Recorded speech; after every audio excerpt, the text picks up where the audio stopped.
When a tragic incident spirals into nationwide unrest, it's not just about one life lost.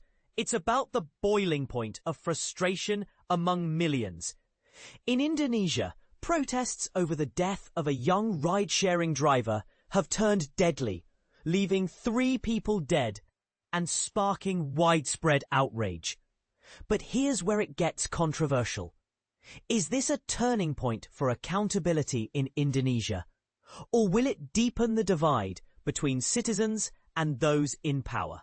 The story begins with Afan Kurniawan, a 21-year-old ride-sharing driver who was tragically killed when he was struck by a police vehicle during protests in Jakarta. These initial demonstrations focused on grievances like low wages and excessive expenses claimed by politicians.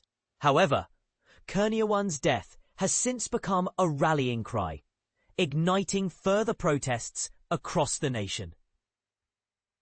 The sheer scale of public anger has put immense pressure on President Prabowo Subianto, whose leadership is now being tested. In fact, he cancelled an upcoming trip to China to attend a military parade commemorating the end of World War II, underscoring how seriously the government views the escalating tensions. As the protests intensified, so did the response. Social media giant TikTok temporarily suspended its live streaming feature in Indonesia to prevent the spread of inflammatory content.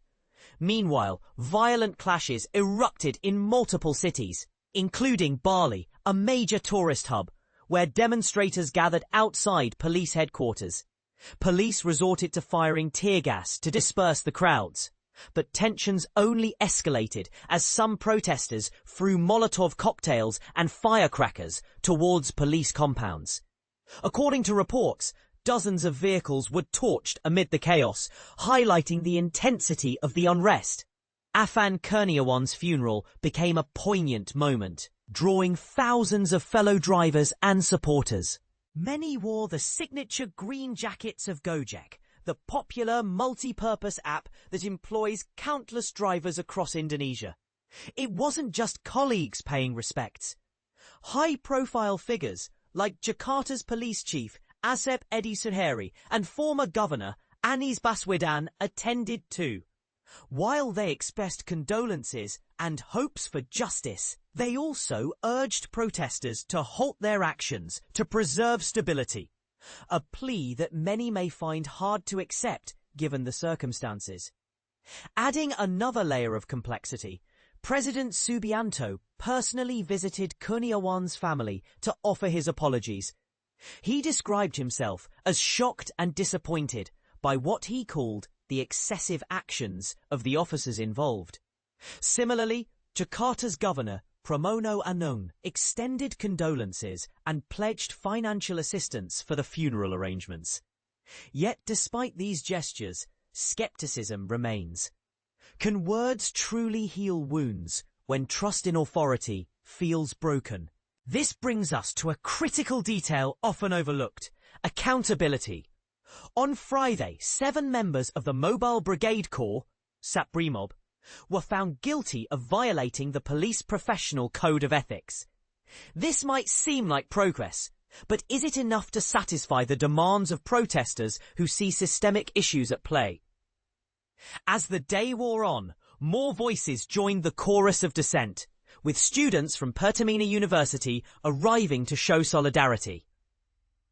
Protesters even erected banners with bold messages like "Arrest the damn officers," signalling a clear loss of faith in law enforcement. The situation reached new heights near the Indonesian National Police headquarters in Kuitang, central Jakarta, where protesters clashed with riot squads.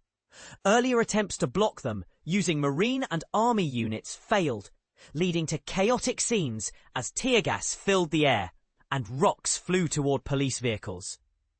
Heavy rain did little to dampen spirits, or tempers, as emotions ran high. While Jakarta served as the epicenter of the unrest, similar protests flared up in other regions such as Jawa Barat, Surakarta, Bandung and Medan. Drone footage captured the sheer magnitude of support for Kurniawan, with thousands of riders lining the streets, some marching on foot, while others rode motorcycles adorned with Gojek's iconic green branding. In response to the tragedy, Gojek issued a heartfelt statement.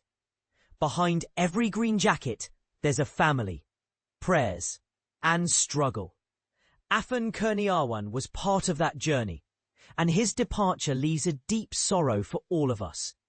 The company vowed to provide ongoing support to Kurniawan's grieving family, though questions linger about whether corporate responsibility goes far enough. At its core, this movement reflects broader frustrations plaguing everyday Indonesians. One flashpoint is a proposed monthly allowance for lawmakers amounting to 50 million rupiah, $3,030. A staggering sum compared to Jakarta's minimum wage. Protesters argue that such disparities are emblematic of deeper inequalities within society.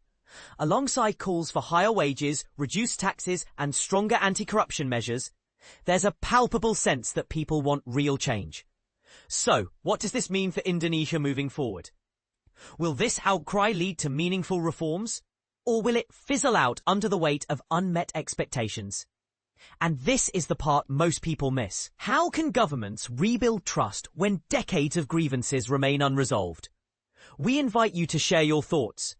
Do you believe these protests will bring lasting change? Or are they doomed to repeat cycles of disappointment?